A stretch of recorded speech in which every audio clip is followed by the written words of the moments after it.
Our guest today is Yael Simon, and for over 20 years, Yael has worked behind the scenes advising ultra high net worth family offices, building philanthropic ecosystems, and helping deploy over $300 million across education, healthcare, humanitarian relief, and cultural preservation. This week on Jewish Grit.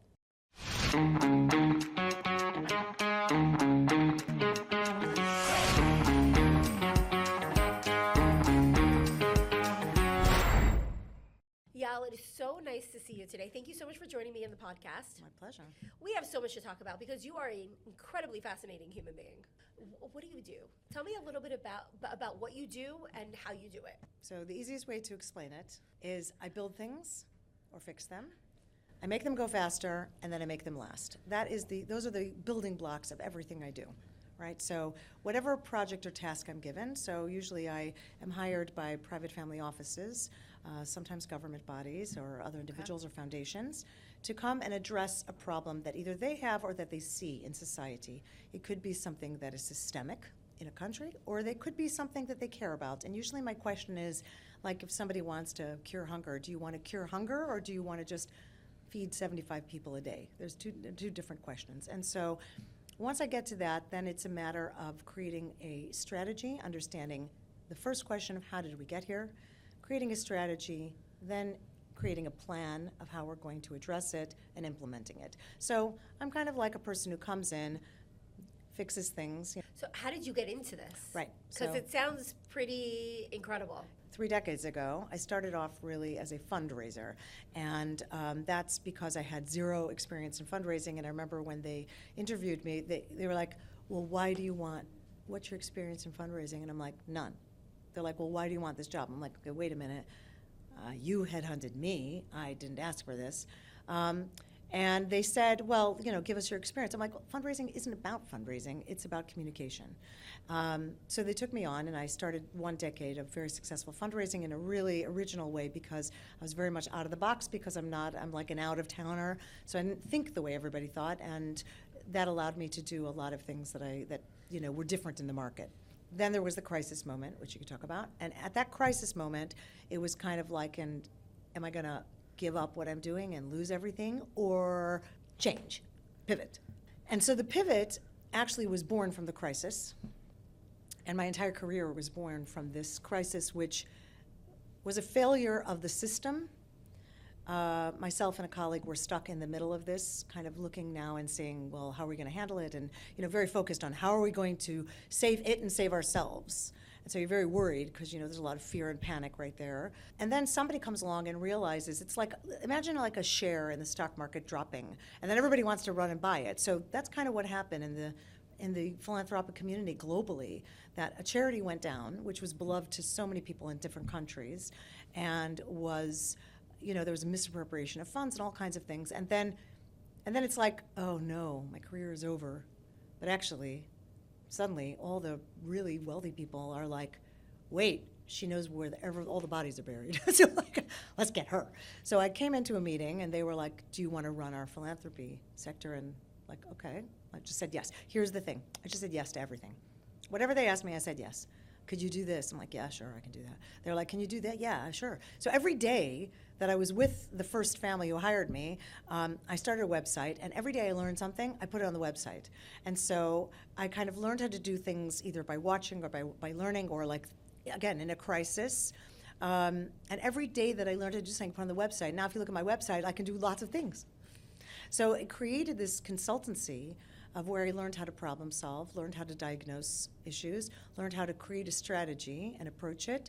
I learned small things along the way, which are not my main skill, PR, management, crisis, things like that, but I leave them to greater minds than mine.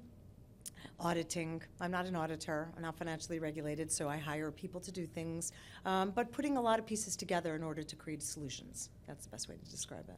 Can you talk a little bit about that crisis moment? So this charity came along and headhunted myself and my colleague as like co-CEOs. We walked in, and within 2 weeks, there were rumors about financial misappropriation at beneficiary end. And I'm like, oh my God. So in the beginning, you just dismissed the rumors.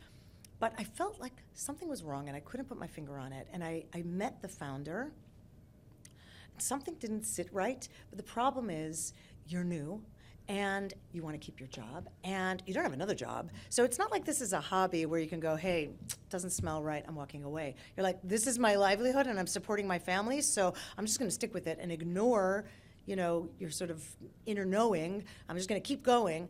And then there were more signs where, like, some major donors were like, yeah, I'm not supporting this. And I was like, what? How can you not support it? Was it something that I did or something that was wrong? And I'm like, wait a minute. People were worshiping this founder. He had a great story and an arc, and it was very compelling, to the extent that some major world leaders were praising him in public. And people invited him to their simchas, they invited him to their weddings, their bar mitzvahs. You walked into donors' homes, and like his picture, he was standing at their simchas. They framed photos of him. Yeah. Wow. Yeah. And so let's put aside the whole founder syndrome thing for a minute. These rumors were growing, and there came a point where it was like we were compelled to look into it, Okay. as due diligence. We were about to put on our first fundraising dinner. We worked very I before you know it, like, I can't remember the night where it was like, we need to talk. Myself and my colleague, we were like, we need to talk about this. And it became a news item. And then we got calls from the FBI, we got calls from the police, we got calls from the court system in Israel, talking about restitution to funders and donors, and the Charity Commission. This was a major crisis. We're like, okay, so two things are going on. In the moment, we need to wind this down. And that inevitability was sad and shocking, and it was so enormous because it was literally like somebody took away your breath, and all of these people who had faith in him and in charity, forget him and the actual charity.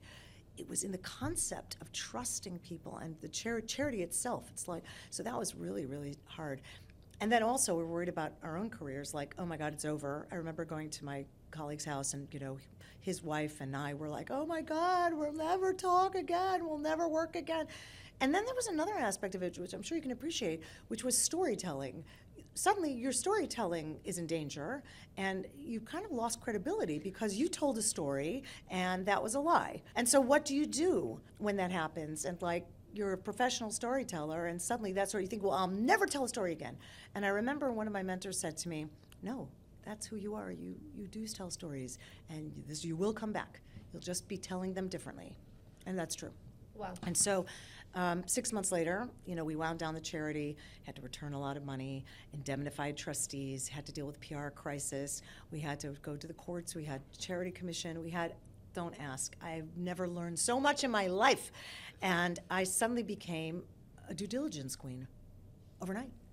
I did all this work, and suddenly, like I said, people were coming to me being like, I've got a charity I want you to look into. So it's like as if somebody had a heart attack, and now everybody's going to their doctor to get a checkup, right? So one charity is in crisis, and now everybody is like, how do I protect myself? Right. Yeah. But I'm wondering, like, why did they think of you as almost like the enemy? Because you were kind of like so high up in the organization. Maybe they thought that you were doing something shady also. Yeah, so it's by association. You're right. Yeah, that's what I'm saying. So, like, And how did they? It was really heartbreaking when I would Google my name at that time, and it was tied to that story. That's the first thing that came up, and I'm like, ugh. And I remember one person who I chose not to work for said, well, I'm not going to hire her because she's tied to that. And it's like, really? How about I'm the person who knows to look for those things now and to actually understand things that go wrong? And it's kind of like, what was that movie where that guy forged all this stuff and then the FBI hired him, right? Yeah. So it's like that. It's like, wait, she actually knows these things, so why don't we get her in to look at our charity? And that's how it started. That's how it got. Wow. That's a crazy story. Yeah, it was crazy, but it makes you. So what did you tell yourself when you were going through the trenches? Because that you were at the bottom. Like I can imagine you like just thinking, this is it. Like, this is it. Yeah, like, I was really a doomsday person. I'm not anymore, but I was then. No, I'm saying going Yeah. through it. Like, Yeah. first of all, your reputation's on the line. Yeah. Everyone's talking about you. You're all over the internet. Right. This isn't just like, oh, like you had a bad day or something happened with your client and it's something that can easily be fixed. No, this is like, this is rock bottom stuff. Yeah. So, like, what do you have to say to yourself, or what do you say to yourself to get out of that? Yeah, so it's a great question because rock bottom the posts on rock bottom keep moving. Rock bottom, really? I don't think there is a rock bottom anymore. I'm convinced that there isn't any. But let's just say, for argument's sake, in this conversation, there was. And at that time, I thought that was it. Yeah. And at that time, and I keep saying at that time because I see things differently now, and, we can touch on that. But then you really felt like, well, my life is over, and how I'm going to lose my house, and I'm going to lose everything. And the fear that overcomes you and the panic is, I would like to talk about this later as well, it is so dysregulated in yourself. And the crazy thing is, and I'm going to go back to something I said earlier, my gut knew something, but you don't want to address it because you're afraid that you'll lose everything if you address what your intuition is. And, intuition is not magic. It is built. It's built through life experiences. It's built by trial and error, right? And, like Malcolm Gladwell's Blink, you don't just understand things. You've got to go through years of the same pattern recognition to understand and see something and feel it. And I think one of the biggest things that we miss because of so many reasons is what your gut is telling you. And so, you've got a young person coming into a workforce, and it's like you say to them, well, what's your gut telling you? Well, they don't know because they don't even know that they've got a gut yet or what it's saying or how it's speaking to them. And so that comes with time. But at that point, I'd already worked for a decade with organizations, and whether it's people or organizations, you feel like something doesn't make sense, but you're scared. So what gets you through at that time, honestly, at that time, what got me through was survival. That's it, survival. I need to fix this, and I need to survive this crisis. I don't know how, and every day that came, we're like, okay, so let's say the trustees were like, okay, we'll pay you for 6 months. So you think, okay, whew, that at least is a little bit of survival financially. But how am I going to get over the reputation? You speak to mentors, you speak to this, and so you get that. And then, of course, the day came when somebody just said, and my colleague got a job right away, and he invited me to come along with him, and I was like, no, that's not for me. That was for him. It was good for him, and he's been a success ever since in that. But for me, I was like, well, what should I do? And this family came along, and when they said it, it was like, am I that person? I don't know. Okay, fine. Yeah, I was like, yes. Let's talk a little bit about your Jewish journey. Tell me about how you grew up and where you are today. It's different now, the way I'm answering this question, because I used to start with my father. And it was interesting because I always made my story his story, and I'm like, wait, now I do not do that. But I will start with that origin because, we do inherit things, good and bad, and I think where you come from and knowing that story does not define you but informs you. And so I used to tell the story all the time that, well, my father's from Baghdad, and he came over in 51 and lived on the transit camps and made himself into this and taught me that and taught me this and taught me grit and taught me resilience, and he did this and he did that. And my part of the story only came at the end of my story was, I am the product of this. And that's not a story. That's just a narrative. That is not my story. It's his story with me added at the end. And so a lot of what I've recognized now, the way I tell the story, is that's where I come from. My story is a little bit different. And my story is the child of that person, growing up in the sort of shadow of his adversity that he faced, how that impacted me, how it both built me and destroyed me at the same time. From that point, as a very sort of lonely teenager, and I say lonely because I was in a Jewish school when I was younger, and my father made the decision to send me to a public high school. He happened to teach there, but he was a Hebrew teacher, and a very popular Hebrew teacher. But he wanted me to get an excellent education, and the school he sent me to was one of the top in the country. But all my Jewish friends went to the Jewish high school. And it was only recently that I realized how much that hurt me, because as excellent as a student I was, and I think part of my excellence was survival, I needed my friends. I needed a social group, and I didn't have one because I was like a Jew in a school of 4,000, Right. Different religions and races and all kinds of things. And so it was very difficult for me to find myself. I then became frum when I was a teenager in my late teens. I had a very promising university career and all kinds of things which I gave up, and I kind of ran to religion. It was safe, it was welcoming, it was beautiful. I'll tell you now, after a lot of self-reflection and development, that it might have been an escape route. but it's Hashem, so if you're escaping back to Hashem, that's never a bad decision, in my opinion. Joining a group of wonderful people who embraced me and thought, made me the golden girl, and, that was also exciting. You became somebody, you were accepted. And I think a lot of that pursuit is, looking for acceptance and looking for belonging. And it's very hard. I think it's 100 times harder now. So that's kind of the first third of the story. The second third is, being married, having children, and then developing a career.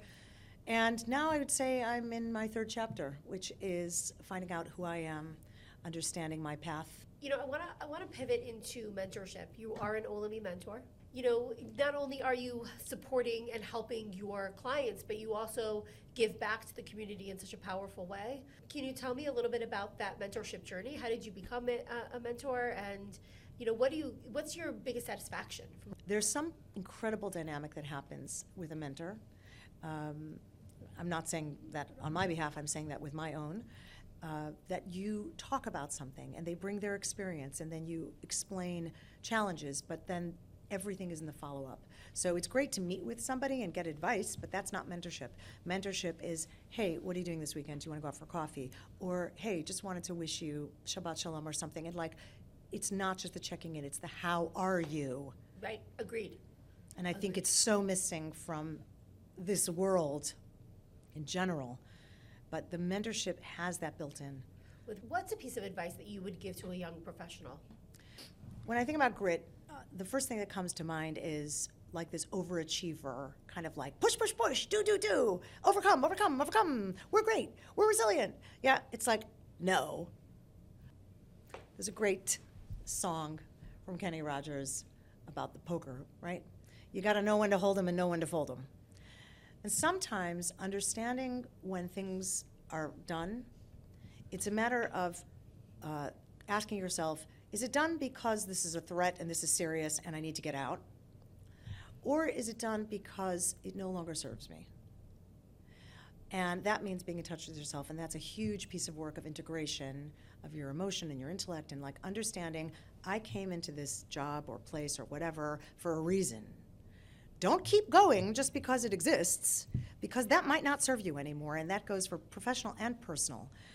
The intelligence piece there is understanding if it no longer works, and if you finished and achieved what you came to set out to do.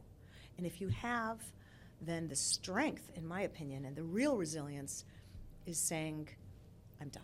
What makes you so proud to be a Jew? I really only have one answer. God chose me. And he chose you, and he chose you, and he chose us. Not as in the chosen people, but we are born and we have a reason. And God says, not you are my servant, but you are my child. And so there's so much in that, and I'm not going to unpack all that right now. But I have to say, I think the idea that God sees you as a partner in creation gives you agency. And so, it's very easy for a religious person, I think, to write away all of their rights and their agency to say, well, Hashem runs everything. It's all about Hashem. And that's true, yes, and there is a reason you're here. And so you are contributing something. That's the whole point. God doesn't need another angel. He needs another human.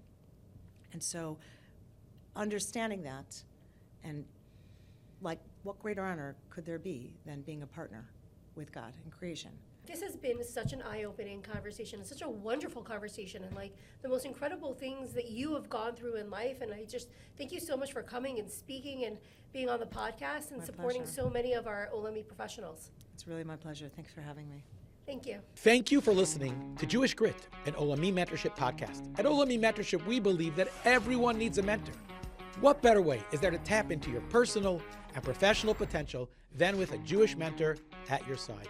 Learn more at olami.org/mentorship. Don't forget to keep listening on Apple Podcasts, Spotify, or wherever you get your podcasts.